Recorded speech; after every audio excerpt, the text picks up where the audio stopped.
ஒரே ஒரு விஷயம் ஒன்றும் சொல்லி முடிச்சிடுறேன். சத்தியம் என்ற வார்த்தையே முதல்ல அது 3 சொல் உபநிடத்தில் எப்படி சொல்றதுன்னா, சத்தியம். சத் என்றால் அழிவில்லாதது, தீ என்றால் அழியக்கூடியது, எம் என்றால் இந்த அழிவில்லாதது அழியக்கூடியதும் இணைவது, அதற்கு பெயர் தான் சத்தியம். அதுதான் இயேசு கிறிஸ்து. அதுவே முதல்ல உங்களுக்கு தெரியல.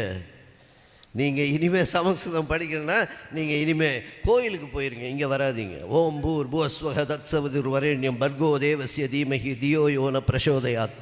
அர்த்தம் தெரியுமா? தெரியாது. ஏன்னா உங்களுக்கு இதுவும் தெரியாது அதுவும் தெரியாது. எங்களுக்கு ரெண்டும் தெரிஞ்சு தான் வரோம். எது சிறந்தது என்பதை தெரிந்து பேசுகிறோம். புனரபி ஜனனம் புனரபி மரணம் புனரபி ஜனனி ஜடரே சயனா ஈ சம்சாரே வகுதுஸ்தாரே கிருப்பையா பாயே பாகி முராரே. தெரியுமா? தெரியாது. வெறும் பைபிளில் வச்சுட்டு இருக்கிற சமஸ்கிருத சொல் முதல் வரியே உங்களுக்கு புரியவில்லை. என்னன்னு கேட்டால் முழிக்கிறீங்க. இதுதான் உங்களுடைய நிலைமை. நாங்கள் மொழிக்கு எதிரானவர்கள் அல்ல. அது நல்லா ஞாபகம் வச்சுங்க.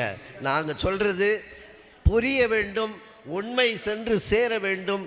நாங்கள் இந்த நற்செய்திக்கு வழி என்ன என்று பார்க்கும்போது அதிலே புரியாத சொற்கள் அநேகம் இருக்கின்றன. மொழிபெயர்ப்பு, இந்த மொழிபெயர்ப்பு அதிகமாக புரியும்.